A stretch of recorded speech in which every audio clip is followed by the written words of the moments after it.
Monday, but hey, we got the solution. We're moving it forward. I don't know what's happening right now. Keep talking. You pointed at me 5 times, so that's why I got confused. That's why that happened. Hey, CHGO Bears, we're moving it forward. Caleb wasn't great. Neither was Ben. The Bengals are up next. We're 4-3. Click in right now and tell a friend. CHGO Bears starts right now.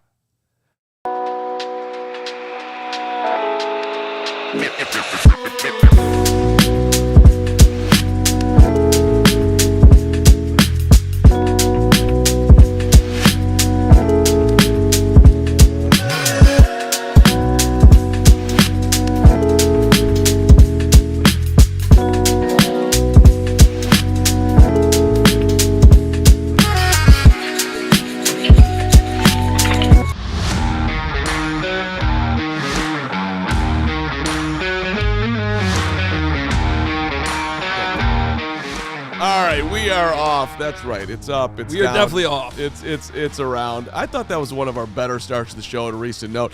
Yeah. Hey, the CHGO Bears Podcast. Welcome and tell a friend. We are proudly presented by our friends at Bet365. It is never ordinary at Bet365. Thank you to Bet365, by the way, for an amazing prop yesterday. If you played it, you won the CHGO prop. Download the app, use the code CHGO365, and you get $200 in free bonus bets. All right. Hoge, the Bears lost yesterday. Yeah. I've done my rewatch. I've done a lot of reading this morning. I'm in a weird mood about it. Where are you at after doing Hogan Johns this morning and the fact that I just stole your open from you? How you doing? By the way, Lance Briggs will be here in a matter of moments, but you get me and Hogan to start the show. No, today. you get us for now. If you want the professional show, it's already up as a podcast. Hogan Johns. The professional show. This is the this is the more fun, ridiculous show. Well, so, we need some fun today because Bears fans are in a little doom and gloom here today, and I'm here to. I am a little surprised at how doom and gloom it is. They lost a game that everyone had on their calendar as a loss. Back in May, back in August. I think I said that too, but that's not a good narrative because... Well, no, I get the fact that it changed. They were still underdogs, though, at kickoff yesterday. Which is a problem. Like, this isn't like they lost to the... If they had lost to the Saints a week ago when they were 5.5-point favorites, that's different. So I just... Yeah, but okay, keep going. You're 4-3. I get the quarter... We're going to spend a lot of time talking to quarterback today, obviously, and the patience level that is needed here. That I understand the concern, and I share that concern. But I also want to talk a little bit about, Stephen, if we can show this graphic right off the top, kind of what the Bears are right now. I don't think anybody should be surprised by this. So this is a graph you can find every single week on Ben Baldwin's website, and the horizontal axis is offensive EPA, the vertical axis is defensive EPA. So it just kind of gives you a visual of between offense and defense where teams stand right now, and then those diagonal lines kind of split teams into tiers. So all the way on the right, you have the Indianapolis Colts, right? Yeah. All the way on the left, you have the Tennessee Titans down there towards the bottom. And guess where the Bears are? Right smack dab in the middle. Right in the middle. Right. And I think that's what this team is, and even more so, I think that's exactly what this team was all of training camp when we watched them and we were doing daily shows. And even we can get into the specifics. Pre-snap penalties. Saw it literally every day, nonstop. Nobody should be so. And even to the head coach's credit, Ben Johnson said that in his press conference. He's like, yeah. I want to talk about that. That's what we've been. This is nothing new. Defensively, I think is a little bit of a different story just because of the amount of injuries. But even there, day one of training camp, who wasn't there? Jalen Johnson was hurt. We knew that cornerback was potentially going to be a spot where they were going to be hurting. Now, to this level, having all three starters out is a little bit different. But, the overall point is this is a very middle-of-the-road, average football team. But I also understand the other side of that is that would be easier to accept and swallow if the quarterback was playing better, and he's not right now. So that's probably where the panic comes from. I get it. I think we might have to get Caleb some extra coaching from Eye on the Ball because they do a great job over there. And, that's probably unfair to Caleb, but Eye on the Ball's at the studio today, so I want to shout him out. But here, listen, I've been very out in front that not out in front might be the wrong way to put it, but I've been very, at least mostly out there with my opinion that, I said it on the show that I thought that, hey, if they were playing Tyson, they'd win football games because it was very obvious in training camp that he understood the offense at a level. And Ben talked about it. The guy's sharp as a whip and all these things. And I was also very out there like, look, Caleb Williams was drafted number 1 overall. He's the most talented guy on the roster, and this season is about Caleb, and he should play every single game unless he gets hurt, okay? Mm-hmm. And so that, to me, both those things I thought were incredibly obvious if you were watching training camp and the preseason. And Caleb yesterday wasn't great.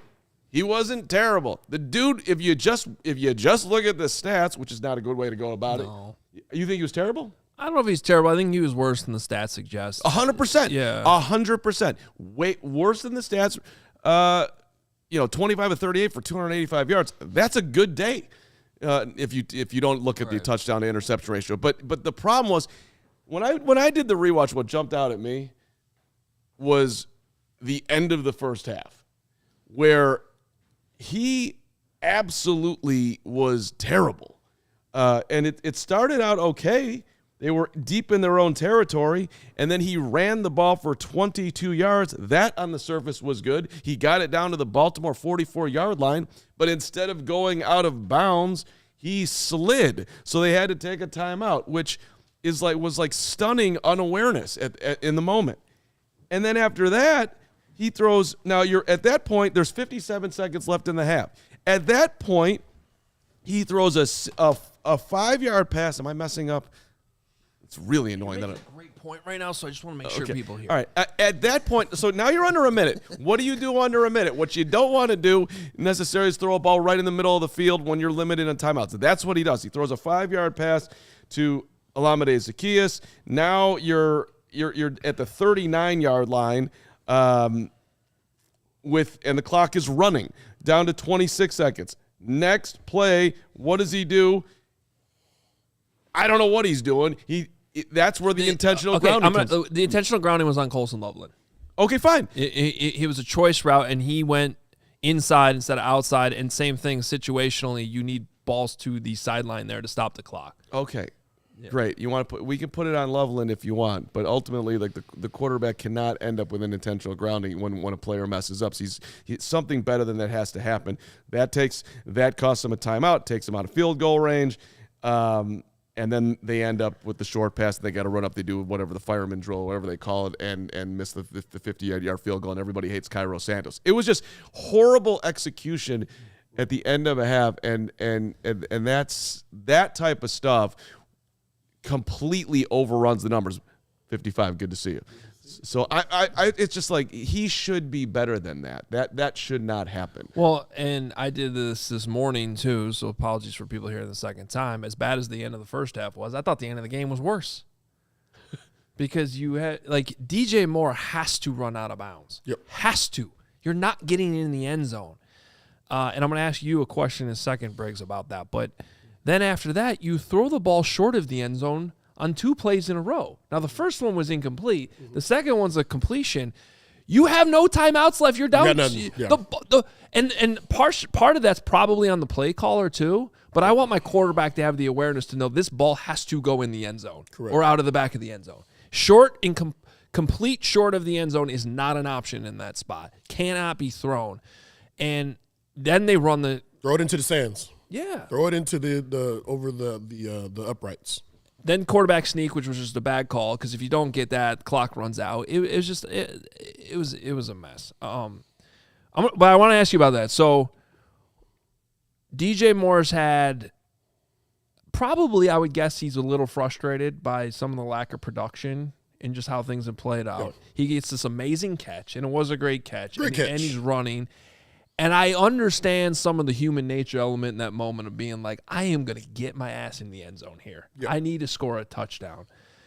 But he was never going to get in the end zone there. So just as a former player, I wanted to get your perspective on, like, if he's a teammate of yours, are you going, all right, I respect the effort, you got to get yours, or are you like, come on, man, we need it. You have to go out of bounds there for the good of the team. Well, no, I'm a veteran like DJ Moore. You're expecting him to know the situation. I know exactly what's happening right now, and that's a decision that a young guy makes. A rookie that I'm going to score this touchdown. A veteran's like, the reality of this is, I made the catch, we made the yards, get out of bounds, and stop the clock. Mm-hmm.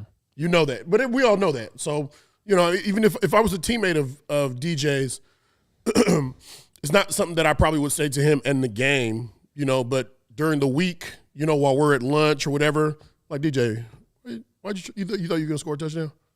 It's one of those conversations, and so he'll probably say, man, I was messed up, I screwed up or whatever it is, But yeah, I think he's veteran enough to know he knows better. Well, so that sort of leans into what Ben was talking about in the press conference after the game, because when we get into the penalties and the Bears there's only one team in the NFL that is worse than the Bears as far as the penalty numbers. That's the Jacksonville Jaguars. That's not where you want to be.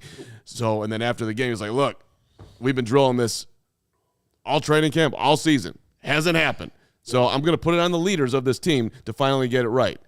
Now, if you were on that team, 55, and you're hearing the coach say that, do you like it? He's right. Okay. He's right.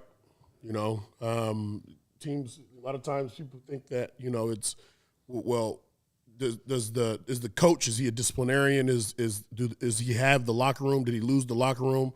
Well, when you put it on your leaders and your leaders are voted on by the team, now you have a foundation. You have real foundation, and you have the guys that really run that locker room are the true leaders, And so, yeah, I'm going to put it on my leaders to handle the stuff that we need to get handled, because it is on us. We have to police ourselves.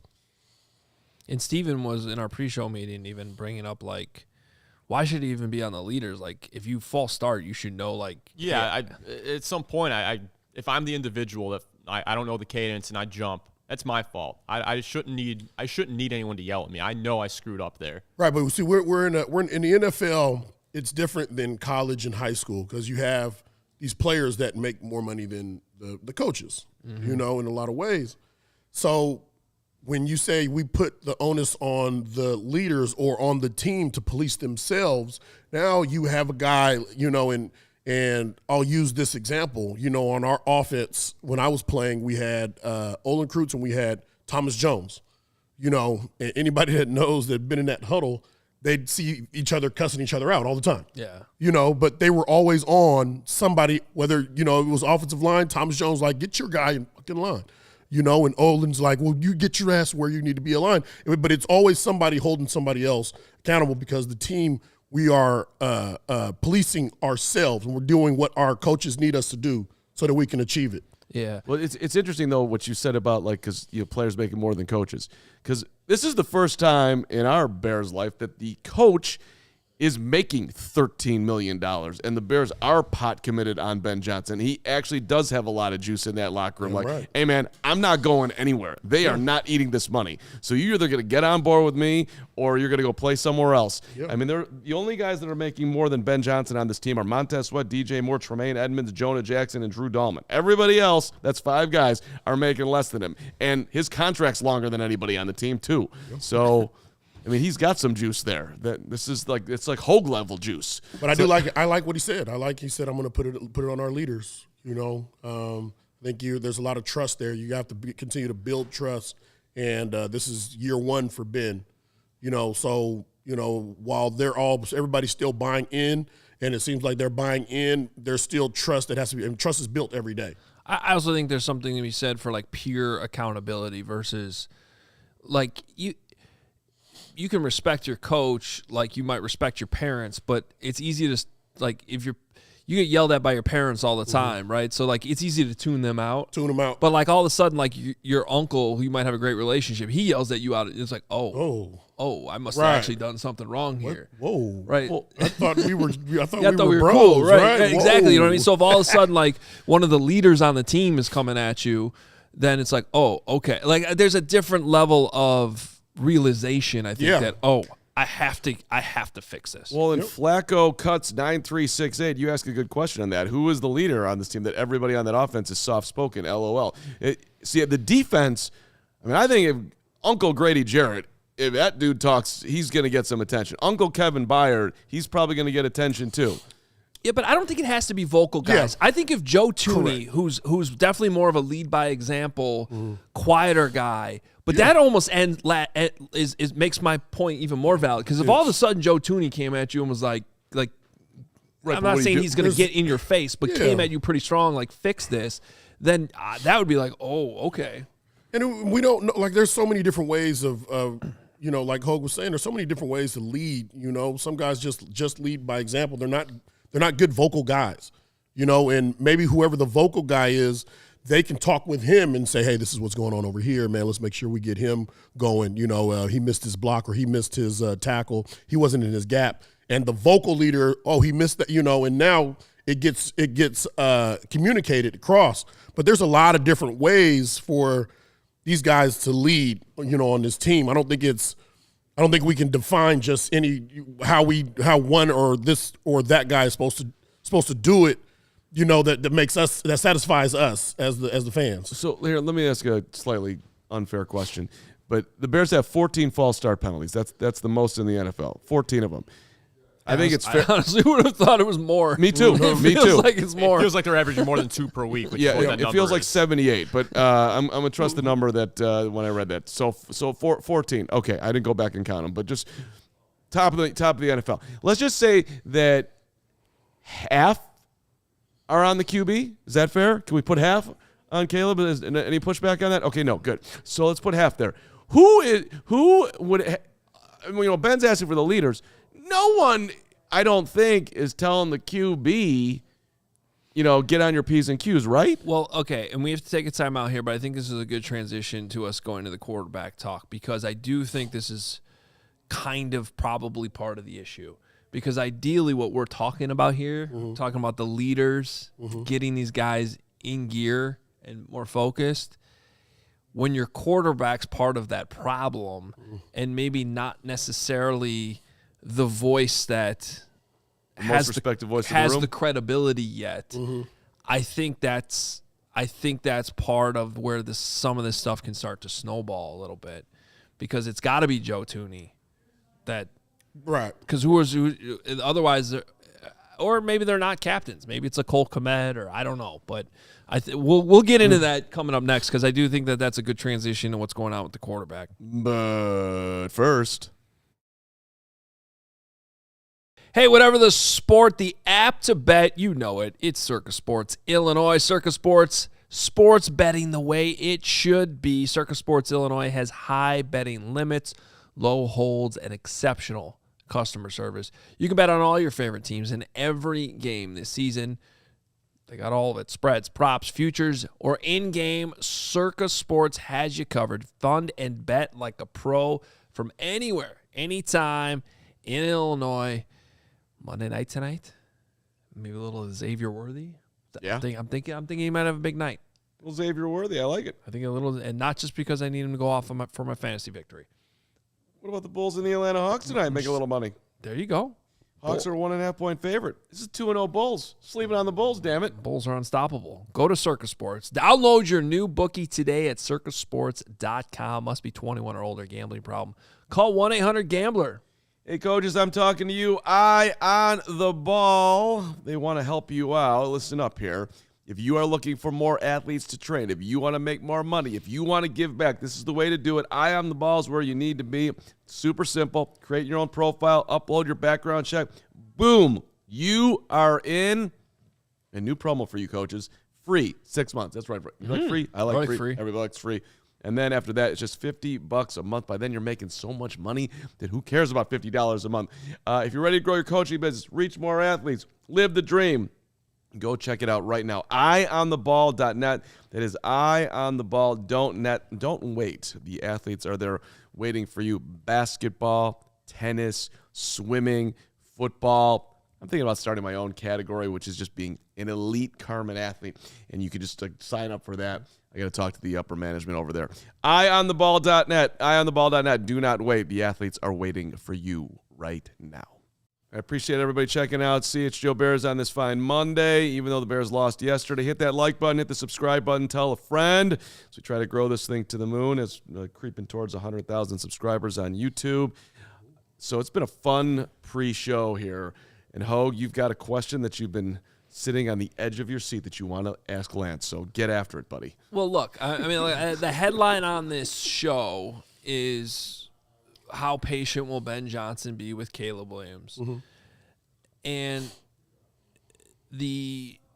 where that genesis of that question comes from, right, is like you can have patience with a quarterback while he's trying to develop into the guy that you're trying to win because of, not just win with. Mm-hmm. But when the quarterback is playing poorly enough that he's kind of the reason why you lose to a guy like Tyler Huntley on the other side. Yep. Good podcast. A guy like Tyler Huntley. Keep going.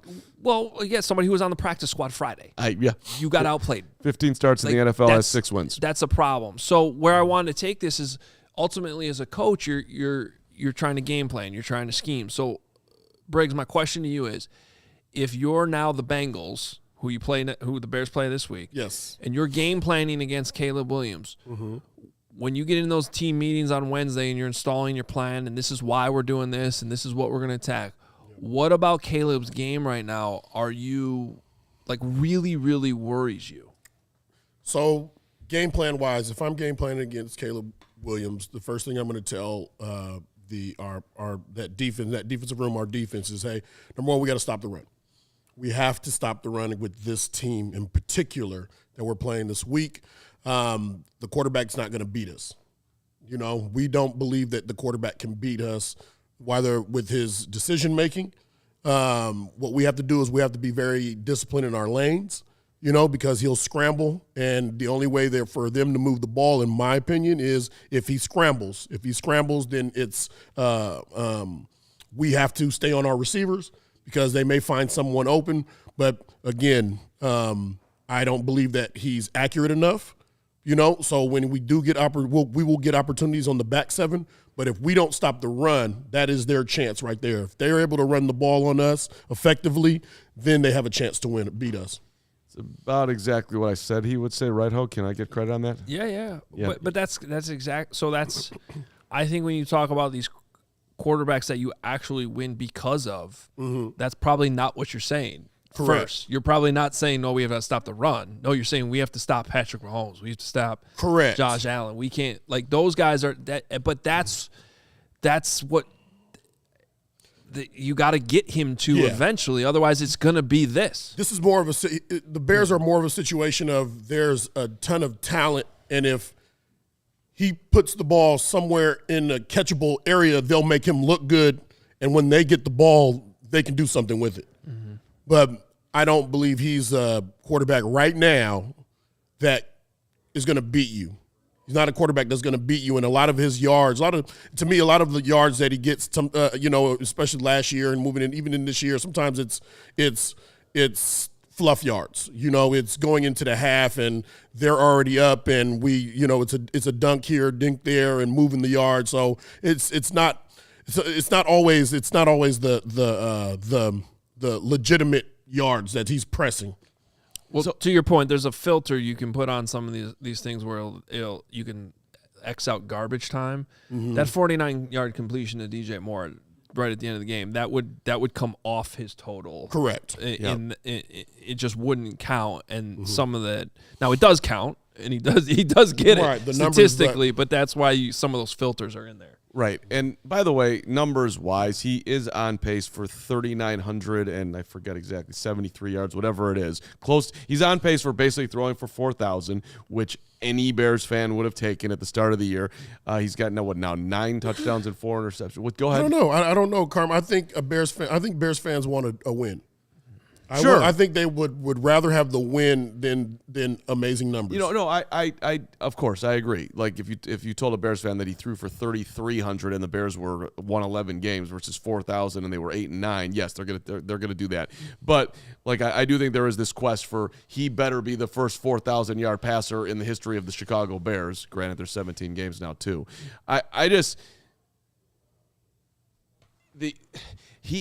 There is a what you guys are talking about is how patient Ben is going to be, and to me, and correct me if anybody wants to disagree, I welcome to hear it, but I don't think there is any scenario where Caleb gets taken out of the starting role this year unless he gets hurt. I think they will ride it to the end. Well, the only reason I'm going to say that I'm not going to agree that there's no scenarios because I've covered this team too long, and and while I don't think it's going to happen, I will not take it completely off the table that they actually lose to both the Bengals and the Giants because I've been burned too many times and saying stuff like that won't happen. That being said, I don't think it will happen, and I do think that you're right in assuming that it would take a lot to get there. But if they're sitting here. Like, even let's fast forward to next Monday as we're doing the show, the three of us, and he has another bad game and they just lost to Joe Flacco and a bad Bengals defense. I think your patience is definitely being tested if you're Ben Johnson, who I think has, there's going to be more reps by the backups, moving forward because there's only so you get in the game, you throw 3 picks, you got to be pulled. You throw 3 picks, you got to be pulled, and that should go for most teams in the NFL. So right, listen, if they're getting smoked and he goes in the tank and he's throwing pick after pick, then of course yes. Yep. But barring that, which I do not see happening, even if they lose to the Bengals and lose to the Giants, I don't think they make a change. Sometimes at quarterback you need a reset too. You know what I mean? And by being pulled doesn't mean that you're not going to start the following week. But it just means that this is beyond a bad day for you. Mm-hmm. Let's get you out of there. Let's get somebody else in there, and let's clean this up. Well, Lance, let me ask you this, because you've kind of seen this before with Rex Grossman, Kyle Orton. What did that look like from the player's perspective in practice? Ooh, it's tough because, when Orton was in there, we won a ton of games, didn't give the ball away, a lot of pressure on the defense, but we were okay with that. And then on the flip side, you have Rex, and offensively, we're putting up numbers that are top 5 in the league. However, there's the deal where he's throwing interceptions and getting the ball back, to the other team, which puts us in another high pressure situation. So it's and he was hot. He was very hot and cold. He can be hot and cold. So good Rex, bad Rex. Right, good Rex, bad Rex. So it's. It's tough, man. It's tough. I think you didn't really want to go wrong with either of the two, but if you had to lean toward one, I'd say Rex because of the fact that he can put up points, even though he's putting up he's giving the ball away. He's putting up more points than Kyle Orton would. And maybe I'm misremembering this, but I think that Caleb's worst interception was yesterday. He hasn't had a pick deep in Bears territory all season long that gave, certainly the first this year. And I don't remember one of the 6 last year. I'd have to go back and revisit that. But he has not put them in that level of position than he did yesterday. So it's like, I think you're right on that. Yeah, I think you're right. I mean, yesterday's was bad, and you can certainly make an argument that it cost them the game because, it gave the Ravens a huge touchdown in the fourth quarter that they were unable to recover from. But I don't think the defense is necessarily looking at like this guy's screwing us all the time by just throwing picks all over the field. I mean, he threw 6 interceptions last year. He's got 4 this year. That's nothing. All right, I'm just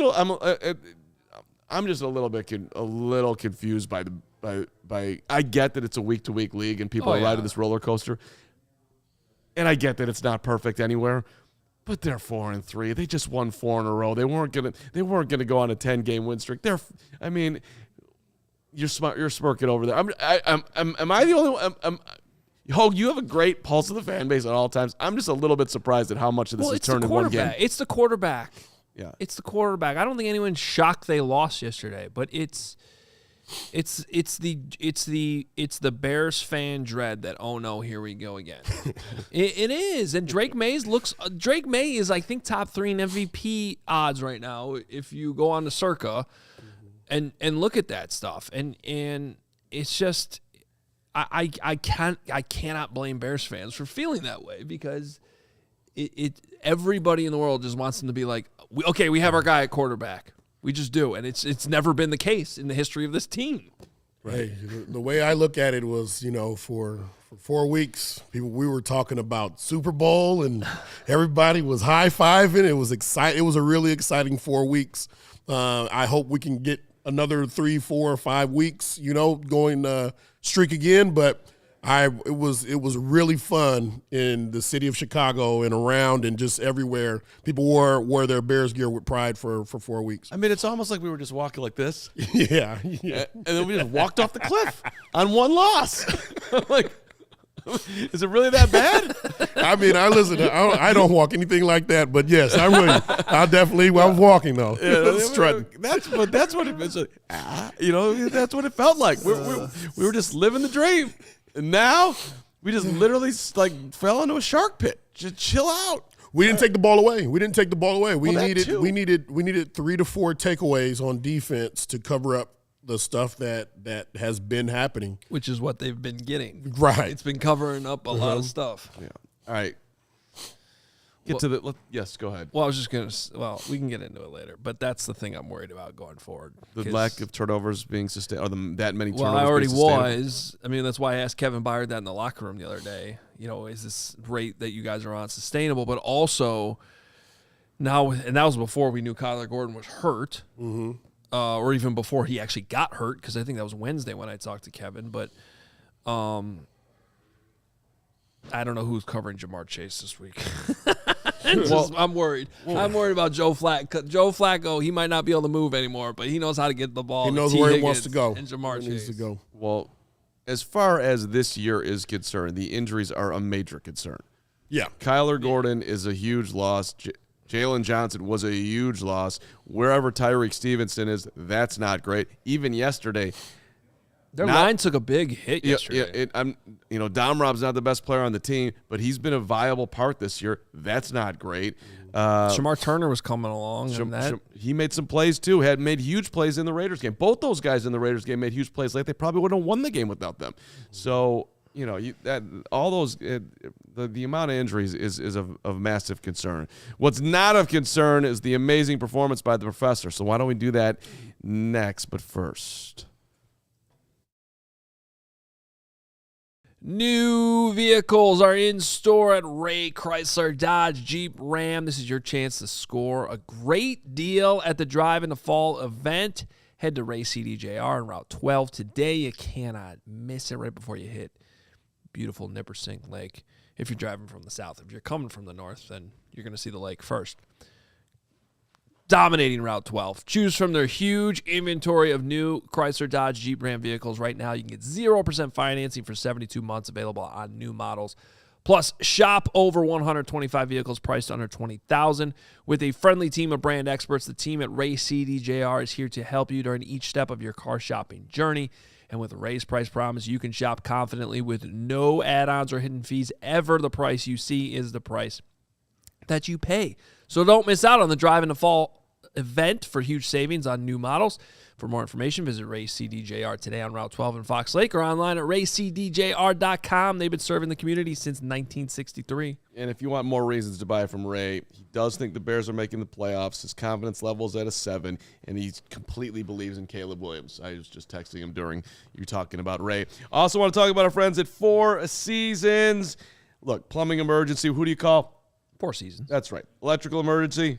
4 Seasons. New hot water tank installed. Quarterback emergency.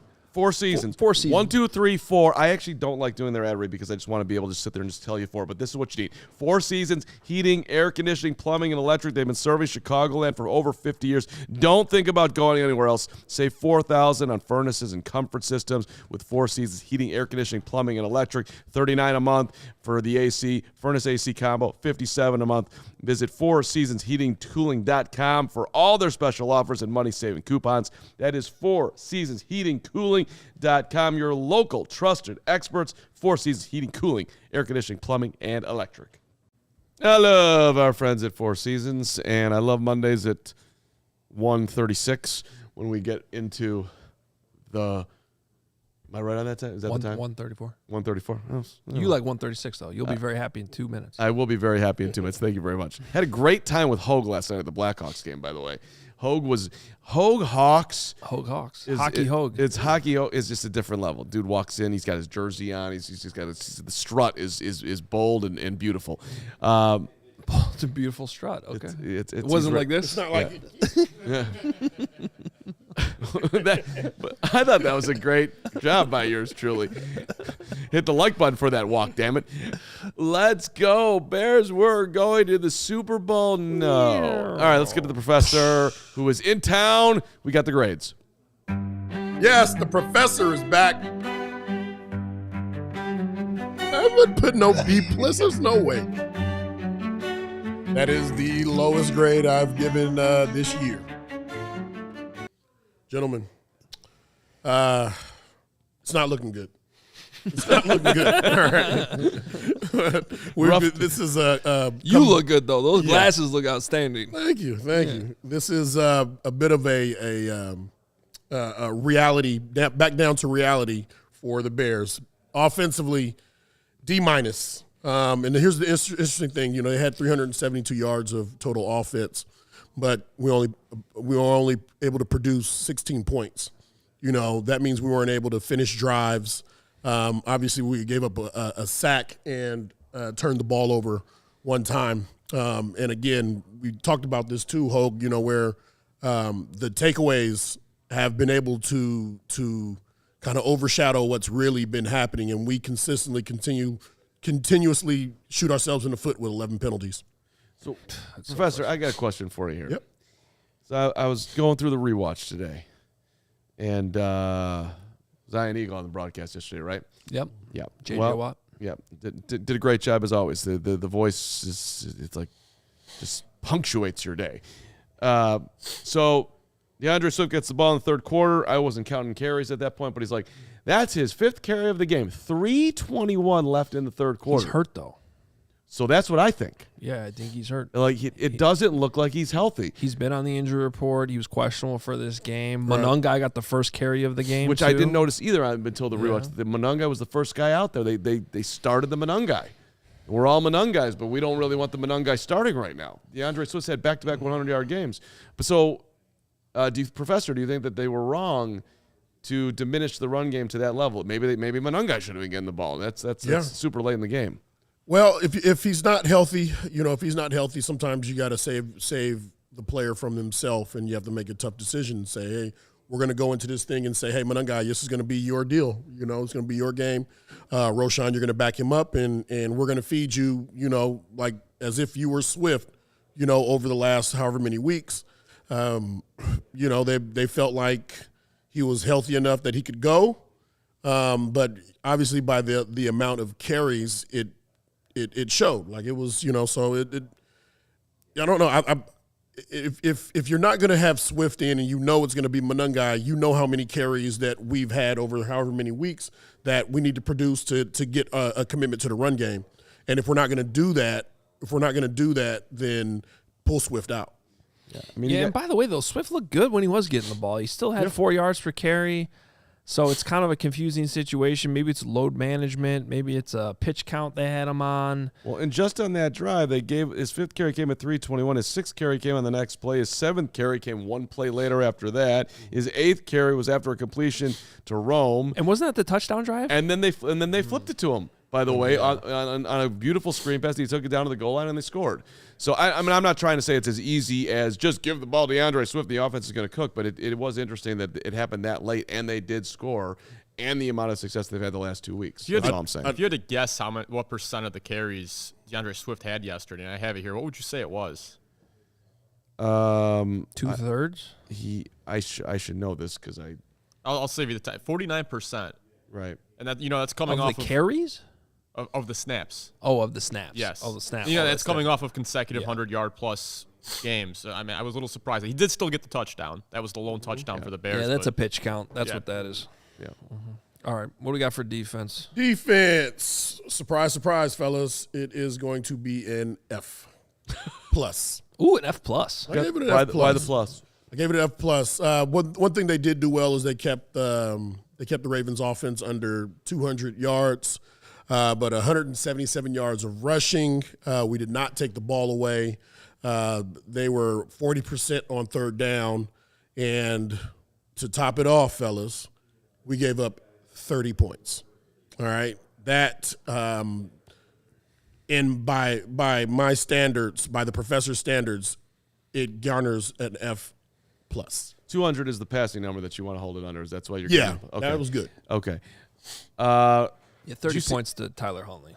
So, tackles is too easy of a way just to break these things down. But did you see how many tackles Tremaine Edmonds had, your guy, yesterday? I believe it was 3. Three jumped off the page. Twice in his Bears, he's had one game in his Bears career where he had 2, and he's had one game where he had 1. But this is his third worst as far as just pure getting anyone to the ground. That ain't great. It's not good. It's a down game. Those games happen. Those Okay. games will happen for a linebacker. The key is to find out next week. Next week, does that number go back up, or is he trending that way? Well, and they did get Montez Sweat had 7 tackles. Sweat hasn't had Sweat didn't have 7 tackles in the game all last season. Mm-hmm. So, and he also got a sack.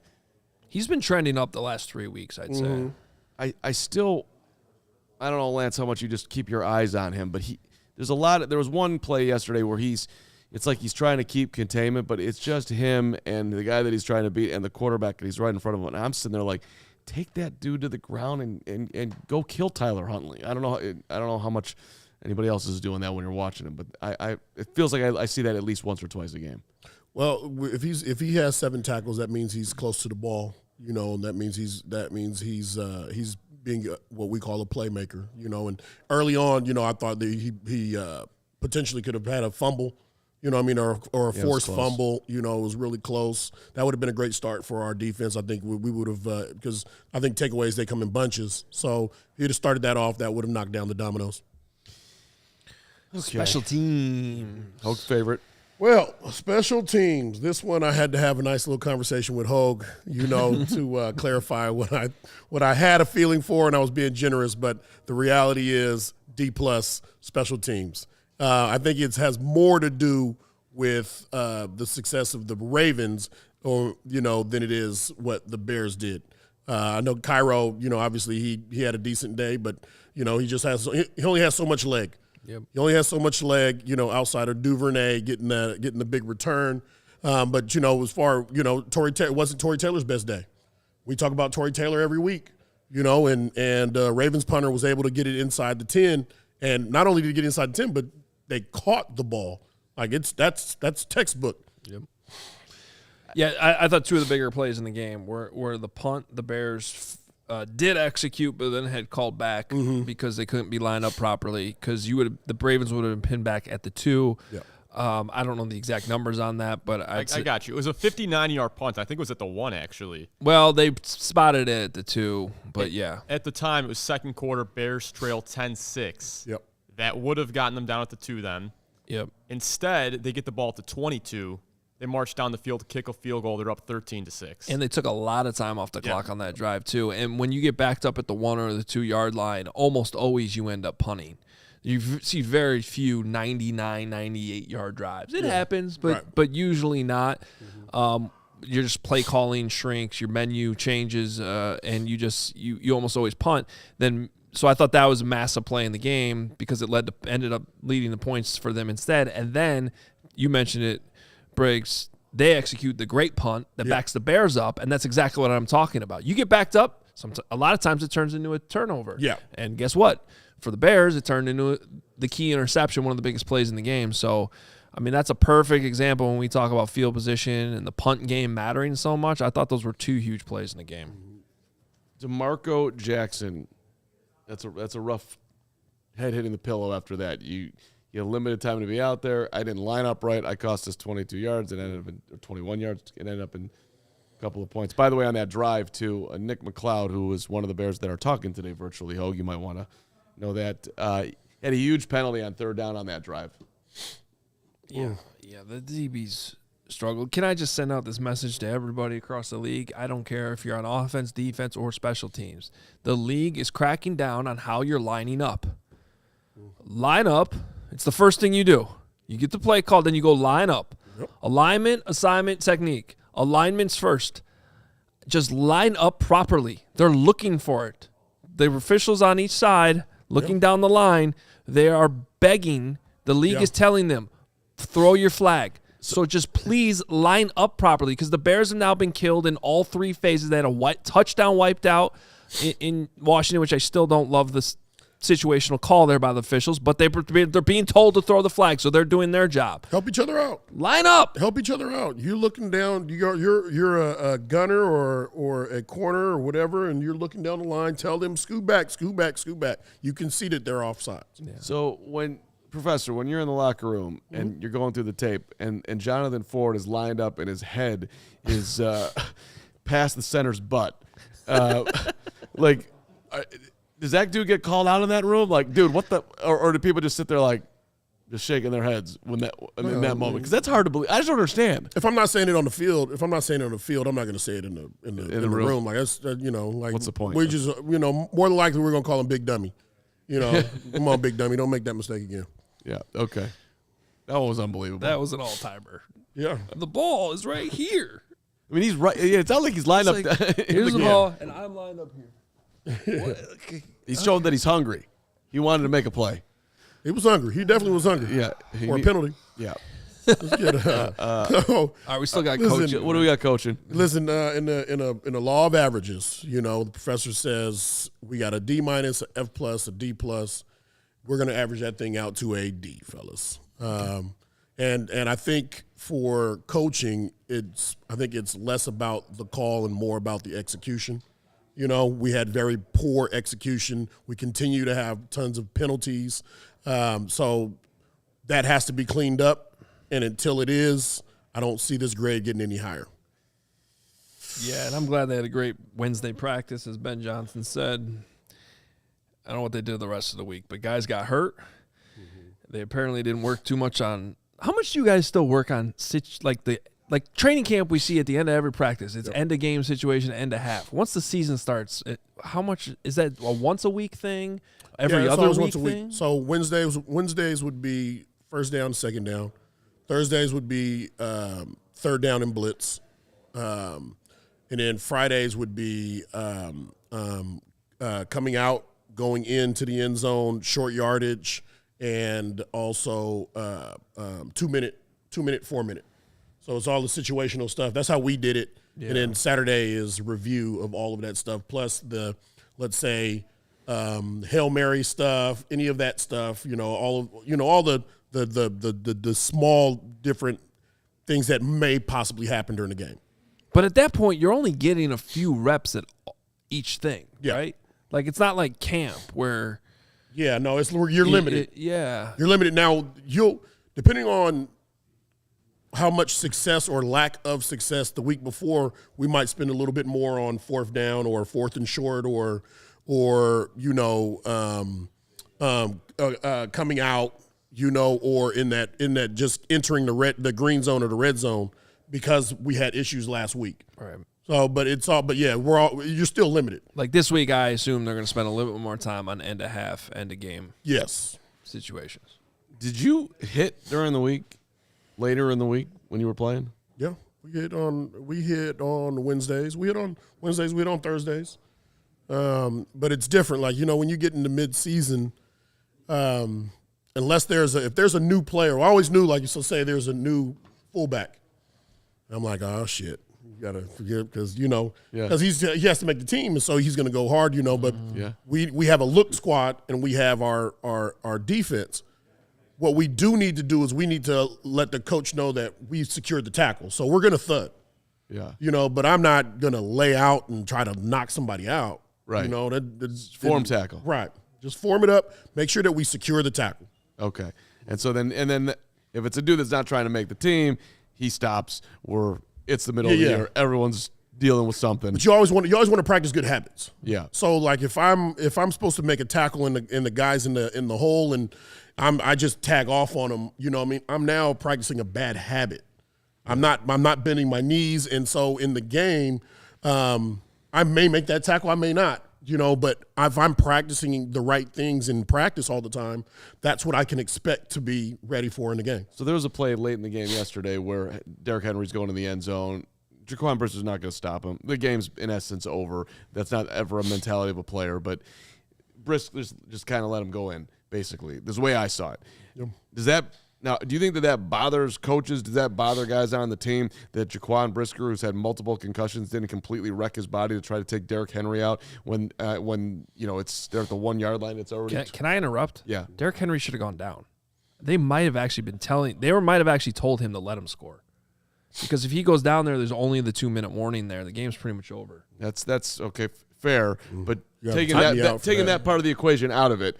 Yeah. Do you want to see if you're Tremaine Edmonds, do you want to see Jaquan Brisker light up Derrick Henry as best he can right there?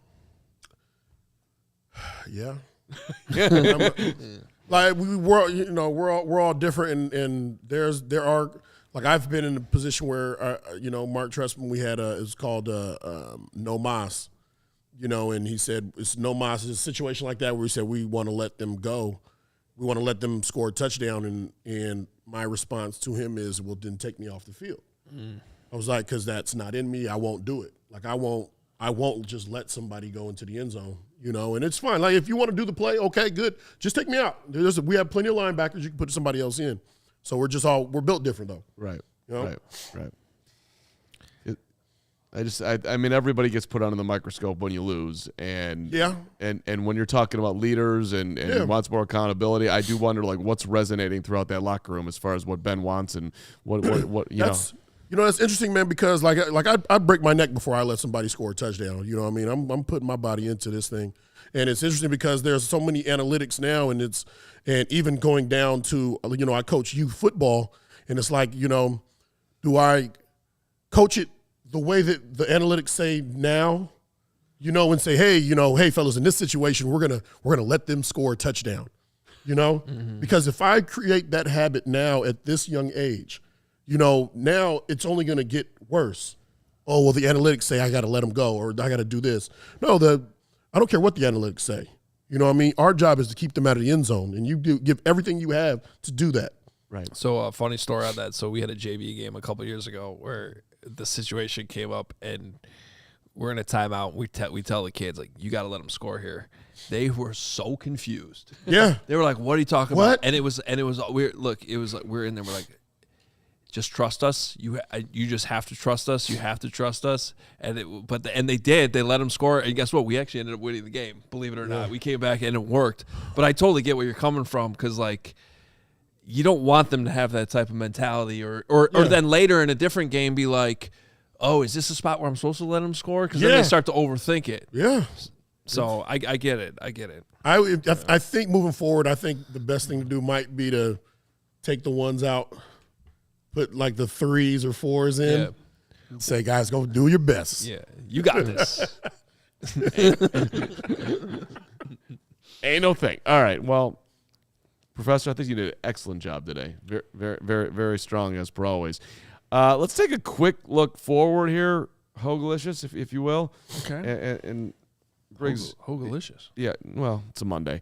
I don't know what that means, but.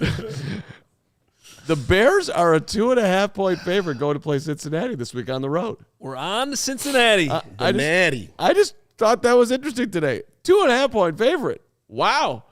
Their defense is horrible. They lost the Jets put up 500 yards of offense yesterday.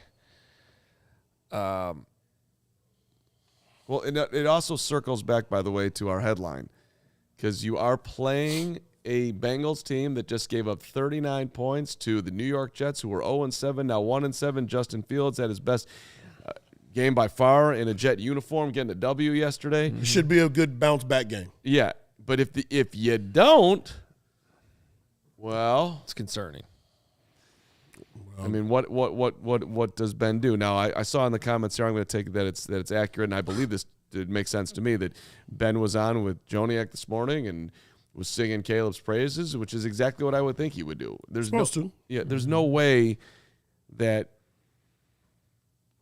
he's trying to do anything but, be simpatico with his QB, but he also, he's got to hold him accountable and has to hold a high standard for him so he can be as great as he can be. So I think but you don't have to, Carm. You don't have to hold him accountable in, I'm not saying hold him accountable, but in the media's eyes. Like we're holding him accountable enough with respect to, when we get into the meeting rooms and stuff like that. Now I'm hammering it into you with what we need, but I think there comes a point where you don't want to just put him out there, or any of your players. I get that. Throw him under the bus. I think you did enough, by saying I'm putting it on my leaders. I will say, though, it worked for Justin Fields. So I think George McCaskey should come out this week and just totally drive a bus over Caleb Williams. Guaranteed victory.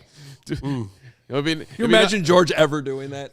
Even remote, he wouldn't even comment on the quarterback. Well, let alone give a. It'd be really nice if the quarterback would help us not have 8 false starts again. These tickets, we got to get these tickets. Get the names of the tickets. Might be able to sell some tickets if our. Good for Justin, man. That was totally uncalled for, and he bounced back well. But to your point, on the other hand, though. We all saw what the Packers did last night in the second half. That offense for Green Bay woke up, and I happened to be at that Packer-Bengal game a few weeks ago, and they didn't look that great against that Bengals defense. So it's in a week-to-week NFL. You never know what's going to happen. It is. I'm sorry, man. I'm just thinking about that interview that Justin had, and he said, I'm about to get vulnerable. I've found myself in my closet crying a little bit. I was like, I get being vulnerable, but you know what I mean? I'm like, you were crying in your closet and you told the world that, I was like, okay, all right, I get it. I never cry in my closet. I go back porch. That's back porch cry. So many places you can be crying in. Yeah, I just your closet I might never come out. In the back porch, I know someone at least is going to see me at some point. I'll get rescued. I was crying over my cereal at the table. It was good. There's so many places. Yeah, face down in your closet. That was like kind of extra depressing, right? But that's he's got a huge closet, dude. That's why. Yeah, that's kind of New York Jedi. So this is going to be a slight odd turn. He does play for the Jets. That's true. That'll do that to you. Yeah. I do want to quickly, on a much more serious note, Nick Mangold passed away yesterday, 41 years old, and I actually did a podcast with Nick and Orlando Pace. Big Man Bets, I think it was called. Didn't exactly sweep the nation, but I got to work with him for a year. And Nick was a great guy. I mean, just a good dude, incredible competitor. Had a ton of. You're not supposed to in the middle of that laugh at Bragg because I'm crying in my closet right now. That's my bad. No, it's okay. But it's just You all put yourself through a ton on that field, and he needed. I don't know if it was pancreas cancer in the pancreas, kidney stuff. He came on fast, right? Yeah, well, he announced like 2 weeks ago that he needed a transplant, and 2 weeks later, here we are. But Nick was a first class dude, and that was super sad news yesterday. And I don't know what people believe in these things, but the fact that whatever the. I mean, it might take the Almighty or something for the Jets to get a win, and So anyway, that's what happened yesterday. But R.I.P. man, he was a very good center. He was one of the top centers in the league for much of his career. A lot of people think he belongs in the Hall of Fame. Yep. So and every teammate that has just had nothing but good things to say about him. Yeah. So yeah. And the reason why I chuckled in the middle of that was because Bragg's in the comments in the middle of that said, "I'm crying in my closet right now." I saw that. See, which is probably true. Mm-hmm. Mm-hmm. Look, this is not the time to be crying in the closet. They're 4-3. You go and win in Cincinnati in a game that you're favored to win in. They should be 6-3. Yeah. In 2 weeks. Yeah. Yep. They should be. Yeah. And look, the whole point of this year, at least for me, and I think just in some level of realism of a brand new head coach, Caleb in his second year, all these things. You just want them playing meaningful games late in the year that if they win them, they'll go to the playoffs. If they get to that point, that is a win. Now, I mean, I put in the Discord last night, as we get to the top of the hour here, a little bit early, but, become a diehard, whatnot. I asked Become a diehard whatnot. Become a diehard. That's Everybody knows the spiel by That's now. the best diehard read we've ever done. People are signing up in droves right now. Become a diehard whatnot. Listen, well, I was early, so I got out of rhythm. Of course you should become a diehard because you get a discount on all our merchandise, because you get a free T-shirt in the door, because you get access to all our elite content. Free T-shirt. You did a podcast with Nick Mangold and Orlando Pace? I did. What are you doing here? Right. It swept the nation, he said.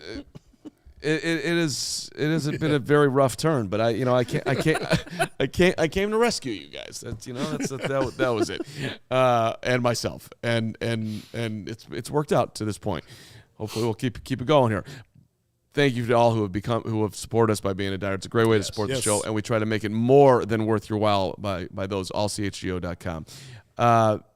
So the point in all of that I'm trying to get around to, which I now completely forgot, which is not good for me, is to come out to the live Hogan Johns tomorrow. Or this show. But yeah, look, man, that too. Come out to the live show for tomorrow. Tomorrow night. Tomorrow on the Riverwalk. On the Riverwalk. You had no idea this was tomorrow, did you? I know I did last week, but I forgot about it tomorrow, and I won't be there because I can't go tomorrow. But amazing people will be there, including Hogan Johns. We will, and Steven. Oh, well, if Steven's going, I might have to change all my plans because, Steven on the Riverwalk, that could get dangerous. What is that? No, you know what? No. Yeah, no. All right. Steven on the Riverwalk. Steven on the Riverwalk. You always have this, your wine, dates, things, and you're right down there, Riverwalk, dates, wine, and now you're in a romantic setting. Anything could happen, right, Hoge? I think we're going to talk football and drink some beer and hang out. That too. Football weather. Enjoy yourself, yeah. No, it's going to be a great time. It'll be a great time, and I've heard there's a tremendous gathering that's getting ready to gather. The long-winded, horrible point that I'm making right now is that the Bears are completely fine. They're in an excellent position.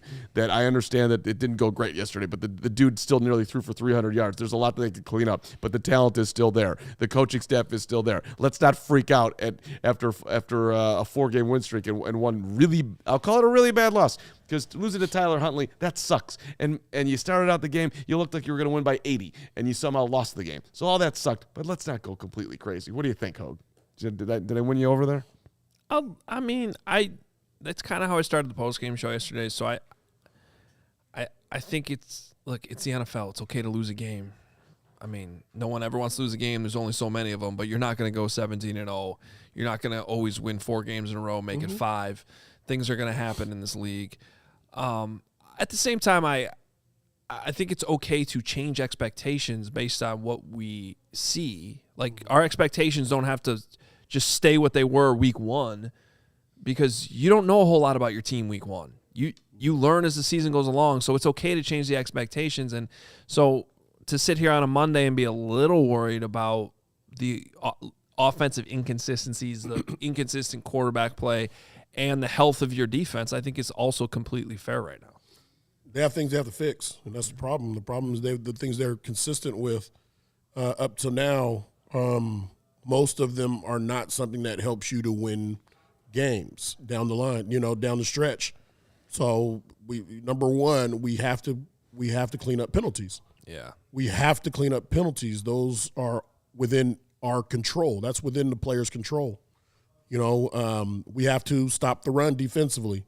We can't depend on in what has been consistent. We can't depend on 3-4 takeaways every game. Right, and those are the two things that I would say I'm worried about the most going forward. Is they've shown no signs that they're going to limit the penalties. This goes back to literally the first day of OTAs. This is who they are, and it might improve a little bit. You can't be averaging double-digit penalties, but is it really going to get down below like 5 at any point? That seems like a stretch. And then the other thing, and I was already worried about this going into this game, part of why I still picked the Ravens to win, even with the Lamar Jackson news, at some point the takeaways are going to dry up if you just have so many injuries. Yeah.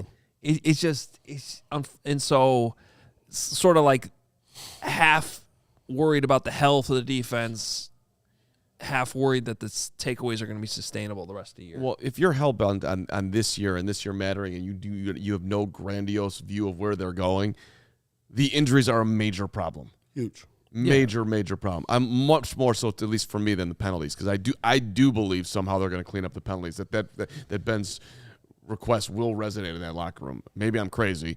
I think next year maybe. Okay, I don't know well, about this year. Well, it's also interesting too. Then, if we're just talking about this year and living in that, look, the trade deadline's coming up here.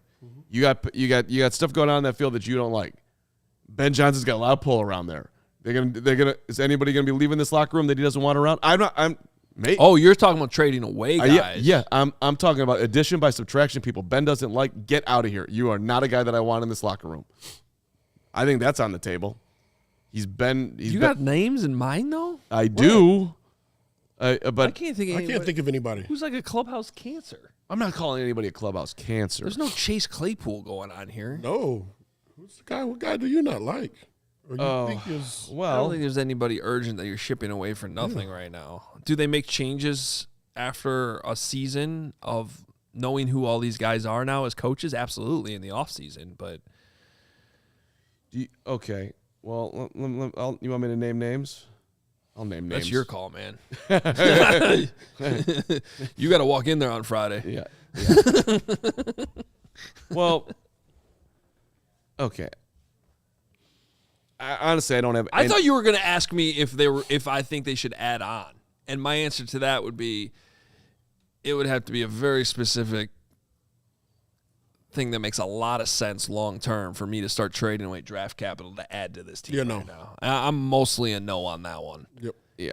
Late round pick swap for somebody like a Cam Jordan. Yeah. I could talk about that, although that's not financially feasible for the Saints, so I don't think he's getting traded. But something like that, I'll listen on. But if we're starting to talk about Ryan Poles trading away more second round picks, no thank you. I mean, what does he do with the second round picks anyway?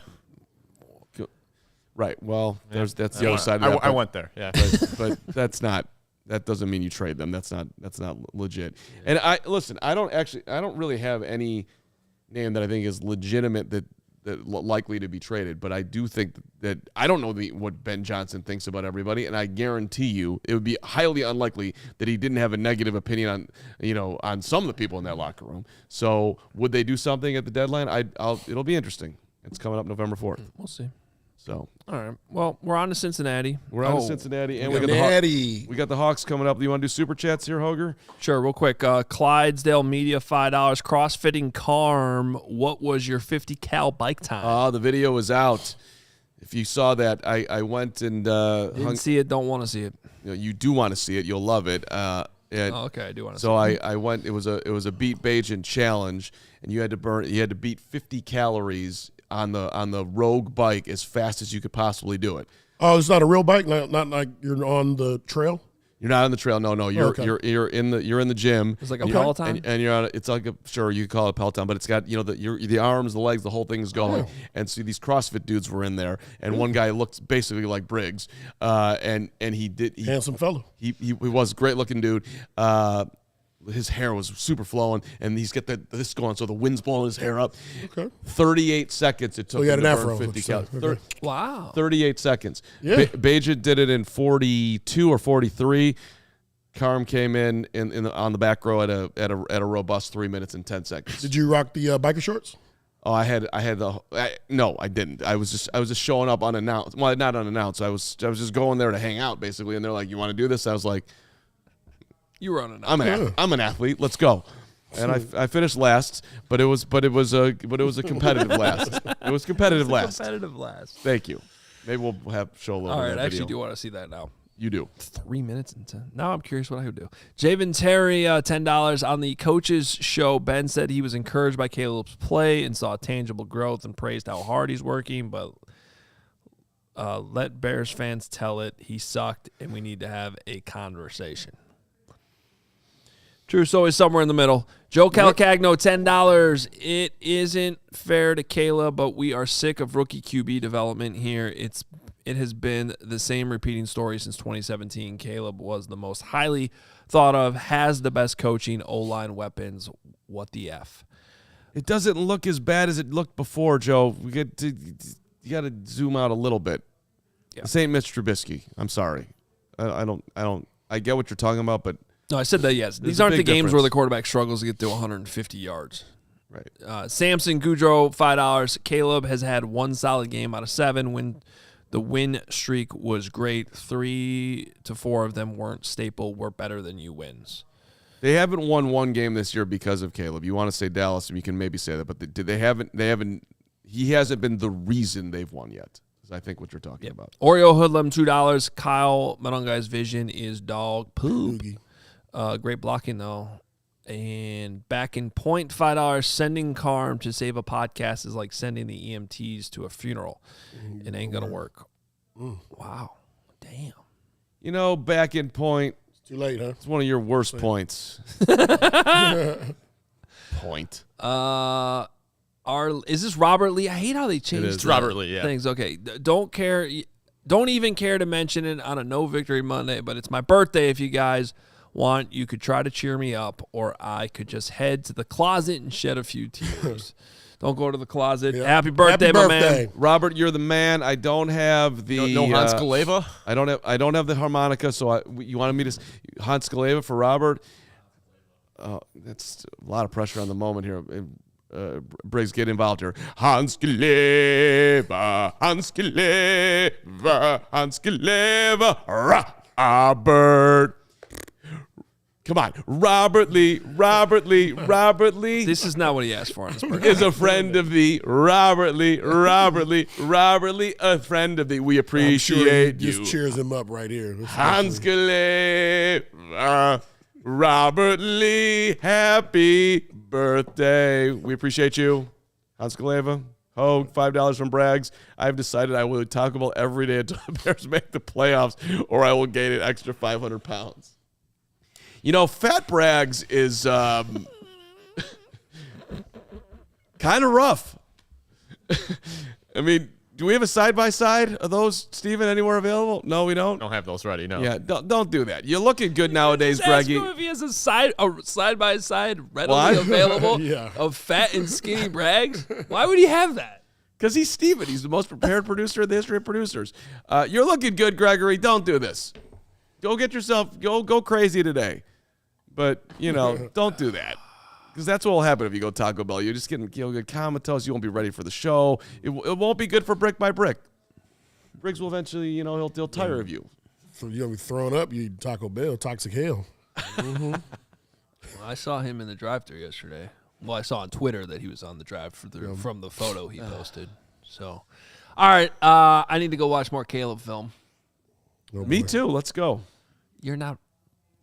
I'm a film guy. No, you are. Okay.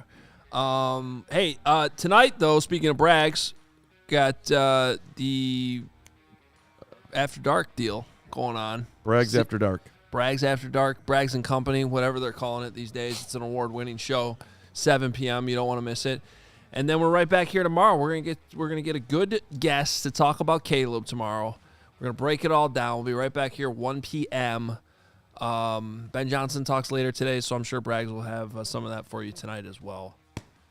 And Hogan Johns was earlier today. Live show tomorrow night on the Riverwalk. Come on out, 6 p.m. We got, as always, we got you covered pretty much all day, every day. Briggs, appreciate you. Briggs Good back. stuff. Briggs back on Thursday. Another week. Bears. Brick by brick. On to Cincinnati. We all silly like the mayor.